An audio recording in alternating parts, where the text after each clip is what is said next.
उधर जब चाहत को अभिनव के ऊपर शक हो रहा था, तब इधर अभिनव भी अकरम के कैबिन में पहुंच चुका था।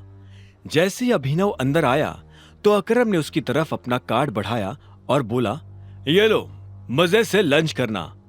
थैंक यू, अभिनव ने मुस्कुराते हुए कहा और अकरम के कैबिन से बाहर निकल गया।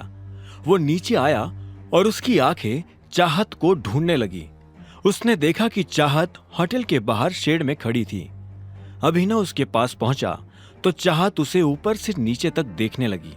अभिनव ने उससे कहा, चले। दोनों होटल के अंदर दाखिल हो गए और एक टेबल पर जाकर बैठ गए। अभिनव जानबूझकर चाहत से नजर नहीं मिला रहा था, वहीं चाहत उसे लगातार देखती जा रही थी। क्या हुआ, सब ठीक है? हाँ। अच्छा, वैसे तुम इस ऑफिस में काम करते हो क्या? मुझे लगता है कि हमें कुछ ऑर्डर कर देना चाहिए, मुझे तो बहुत भूख लग रही है। अभिनव ने चाहत के सवाल को टालते हुए कहा। चाहत ने उसे देखा और एक पल के बाद बोली, तुम मुझसे कुछ छुपाने की कोशिश कर रहे हो क्या? क्या? मैं तुमसे क्यों कुछ छुपाने लगा? चाहत इस बात का जवाब देने वाली थी, बात उसकी जुबान पर आ ही गई थी कि इतने में वेटर उन दोनों की बातों के बीच खलल डालने के लिए आ गया। अभिनव और चाहत ने वेटर को ऑर्डर दिया और वेटर वहां से निकल गया, लेकिन चाहत अपना सवाल भूली नहीं थी। उसने बात को घुमाते हुए पूछा, तो तुम क्या करते हो? मैं एके प्राइवेट लिमिटेड में एक छोटी सी नौकरी करता हूं। अच्छा, ये तो अकरम जी की कंपनी है ना? अभिनव ने जवाब में हाँ में सिर हिला दिया। इससे पहले कि चाहत आगे कोई सवाल करती, इतने में एक लड़का चाहत के बगल में आकर खड़ा हुआ और बोला, हेलो गॉर्जियस। चाहत ने पलटकर देखा तो पाया कि एक सुंदर सा लड़का फॉर्मल्स पहनकर उसके पास खड़ा था। जैसे उसकी नजर चाहत से मिली तो उसने कहा, यू आर सो ब्यूटीफुल। मैं आना तो नहीं चाहता था, लेकिन मेरा मन नहीं माना। क्या मैं तुम्हें एक बढ़िया सी ट्रीट ऑफर कर सकता हूं? उस लड़के ने कहा। उसकी आंखों में एक शरारत भरी मुस्कान नजर आ रही थी। चाहत उसकी नीयत समझ चुकी थी और अभिनव को भी यह समझ आ गया था कि वो किस नीयत के साथ यहां खड़ा था। ऐसे में उसने भी लड़के को टालने के लिए गंभीरता से कहा, तुम्हें नजर नहीं आ रहा? वो पहले ही मेरे साथ डेट पर है। उस आदमी ने अभिनव की तरफ देखा और बोला, ओह अच्छा, मुझे तो लगा कि तुम इसके छोटे भाई हो। पर चलो, अब जब तुमने बता ही दिया है कि तुम इसके साथ डेट पर आए हो, तो मैं तुम्हें बहुत प्यार से कह रहा हूं, निकल लो।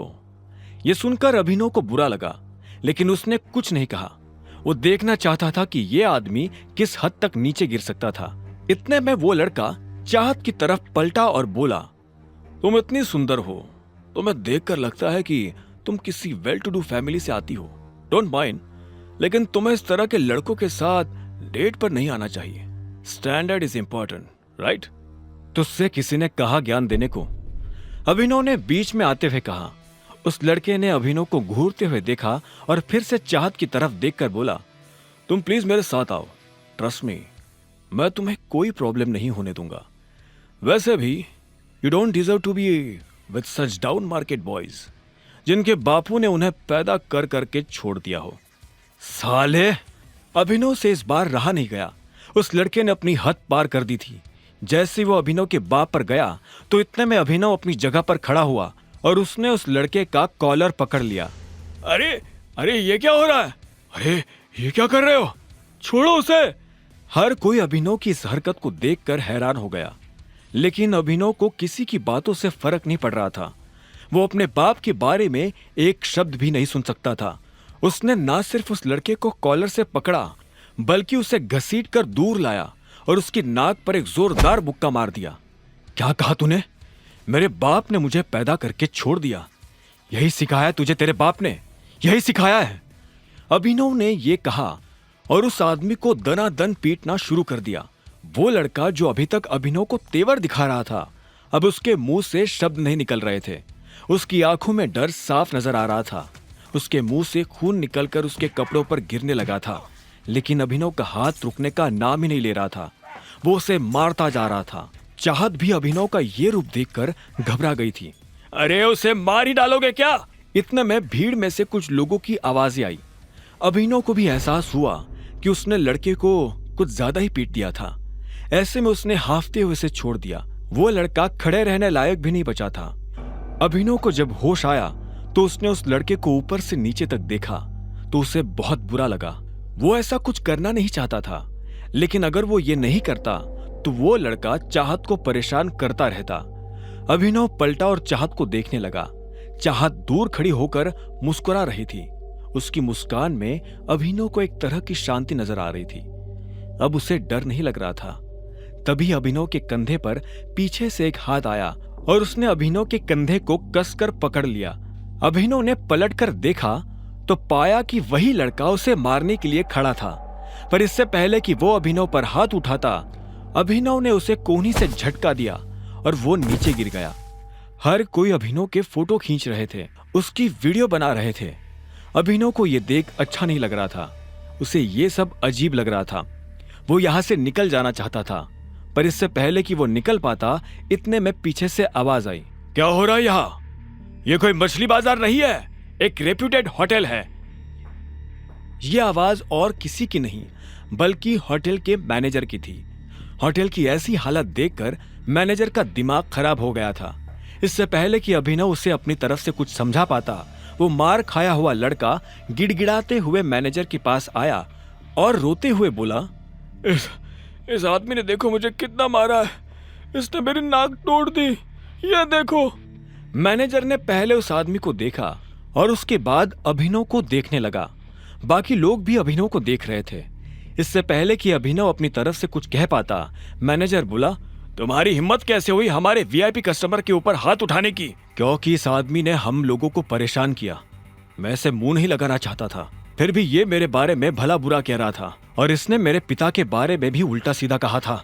बस इतनी सी बात पे तुमने इनके साथ इतना कुछ कर दिया? अभी के अभी माफी मांगो इनसे। मैं इससे माफी मांगू? इससे कहो कि ये मुझसे माफी मांगे। साले चुपचाप माफी मांग। तू जानता नहीं मैं कौन हूं। बिना माफी मांगे मैं तुझे इस होटल से बाहर भी नहीं निकलने दूंगा, उस आदमी ने कहा जिसे अभिनव ने मारा था। मामला बिगड़ता जा रहा था। अब इससे पहले की बात आगे बढ़ती, चाहत बीच में आई और बोली, एक्चुअली गलती अभिनव की नहीं है, इस आदमी की है। इसने मुझे छेड़ने की कोशिश की। यह मुझसे गलत तरीके से बात कर रहा था। मैं और अभिनव साथ में लंच पर आए थे, पर यह आदमी। चाहत ने सारी बात मैनेजर और आसपास खड़े लोगों को बता दी। मैनेजर ने पलटकर उस लड़के को देखा और बोला, क्या यह सही है? उस लड़के ने कोई जवाब नहीं दिया। ऐसे में मैनेजर फिर से चाहत की तरफ पलटा और बोला, जो भी हो मैडम, पर इससे माफी तो मांगनी ही पड़ेगी। अभिनव समझ गया था कि मैनेजर उससे ऐसे क्यों बात कर रहा था। असल में वो अभिनव को उसके कपड़ों से जज कर रहा था। जब अभिनव को लगा कि उसके पास और कोई रास्ता नहीं है, तो उसने अपनी जेब से अकरम का कार्ड निकाला और मैनेजर की तरफ बढ़ाते हुए बोला, तुम्हें पता है मुझे यह कार्ड किसने दिया है? इस पर लिखा नाम पढ़ लो, उसके बाद तुम्हें समझ में आ जाएगा कि निष्पक्ष फैसला कैसे किया जाता है। हाँ, यह सही कह रहा है। भीड़ में से किसी ने अभिनव की बात का समर्थन करते हुए कहा। मैनेजर ने अभिनव से कार्ड लिया और उसे ध्यान से देखने लगा। जैसे उसने कार्ड पर लिखा नाम पढ़ा तो उसकी आंखें फटी की फटी रह गई। वो पहले कार्ड को और बाद में अभिनव को देखे जा रहा था। अगर अभिनव के पास अकरम का कार्ड था तो वो समझ गया था कि अभिनव अकरम का खास है। उसने अभिनव से कुछ बोलने की कोशिश भी की, लेकिन उसका मुंह ही नहीं खुल रहा था। अगर अकरम को इस बारे में पता चल जाता तो उसकी नौकरी जा सकती थी। जब अभिनव ने देखा कि मैनेजर के पास कुछ भी कहने को नहीं बचा है, तो उसने उस लड़के की तरफ देखकर कहा, और तू लड़कियों से बात करने से पहले अपनी मां के पास जा और उनसे सीख के लड़कियों की इज्जत कैसे की जाती है। इतना कहते ही अभिनव ने चाहत को अपने साथ लिया और वहां से निकल गया। दोनों गाड़ी में आकर बैठ गए थे, लेकिन कोई किसी से बात नहीं कर रहा था। जो कुछ भी हुआ उसके बाद अभिनव ये तो जानना चाहता था कि आखिर चाहत के दिमाग में क्या चल रहा था, लेकिन वो आगे से पूछकर उसे शक करने का मौका नहीं देना चाहता था। चाहत उसकी पहचान जानने के लिए हाथ धोकर उसके पीछे पड़ी हुई थी। अगर वो उसे जरा सा मौका दे देता तो वो लपकने में देर नहीं करती। अब अभिनव को भूख लग रही थी, लेकिन वो चाहत से खाने के बारे में भी बात नहीं कर सकता था। वैसे भी उसे भूखे रहने की आदत थी। बचपन से वो दिन में सिर्फ 2 बार खाता था। उसने कई शामें तो बिना खाए भी गुजारी थी। पैसे आ जाने से अभिनव ने अपनी आदतें नहीं बदली थी। इधर चाहत भी बार बार उसे देख रही थी और जब उससे रहा नहीं गया तो उसने पूछा, तुम ठीक हो? हाँ, सॉरी, मैंने तुम्हारा मूड और तुम्हारा लंच दोनों खराब कर दिए। तुम चाहो तो हम कहीं और चलकर खा सकते हैं। ठीक है, मुझे कोई दिक्कत नहीं, मैं पूरे दिन फ्री हूं। अभिनव ने उसकी बात सुनी और गाड़ी दूसरे होटल की तरफ मोड़ दी। कुछ देर के बाद उसने गाड़ी एक होटल के बाहर लगा दी। चाहत नीचे उतरी और उस होटल की तरफ देखने लगी। अभिनव ने ऊपर लगा बोर्ड देखा और उसके बाद चाहत के साथ अंदर दाखिल हो गया। अभिनव जानता था कि यह होटल दिक्पाल का था। दिक्पाल होटल के साथ साथ बहुत बड़ा माफिया ग्रुप भी चलाता था। जैसे माफिया वर्ल्ड में टाइगर का नाम बड़ा था, वैसे ही दिक्पाल का नाम भी काफी बड़ा था। जितनी दौलत और धंधे टाइगर के पास थे, उतने ही दिक्पाल के पास भी थे। कई मामलों में वो एक दूसरे के दुश्मन थे। अभिनव को ऐसा आभास हो रहा था कि शायद यहाँ उसकी दिक्पाल से मुलाकात हो सकती है। तो तुमने डिसाइड कर लिया है कि तुम मुझे अपने बारे में कुछ नहीं बताने वाले, अभिनव के मन में जब ये सारे ख्याल चल रहे थे, तभी चाहत ने कहा। दोनों एक टेबल पर आकर बैठ चुके थे और वाइन पी रहे थे। अभिनव ने भोला बनते हुए पूछा, किस बारे में? असल में वो समझ गया था कि चाहत के मन में यह शक की सुई क्यों घूम रही थी। उस दिन पार्टी में जब अकरम अभिनव को अलग से अपने साथ ले गया था, तब बाकी लोगों ने तो ये मान लिया था कि वो उसके ड्राइवर का बेटा था, लेकिन ये बात चाहत के गले नहीं उतर रही थी। उसने कहा, कमाल है, तुमसे तो मैं तुम्हारे बारे में ही पूछूंगी ना। मेरे बारे में मेरे पास बताने लायक कुछ नहीं है, अभिनव ने कहा और चाहत से बचने के लिए इधर उधर देखने लगा। तभी उसकी नजर कुछ लोगों पर पड़ी जो आपस में काफी गंभीर बातें कर रहे थे। उनमें से एक आदमी ने कहा, इस टाइम दिक्पाल बॉस का डंका सिर्फ गुड़गांव में ही नहीं, पूरे इंडिया में बज रहा है। हाँ, मार्केट से जैसे ही टाइगर गायब हुआ, वैसे ही टाइगर का नाम भी गायब हो गया।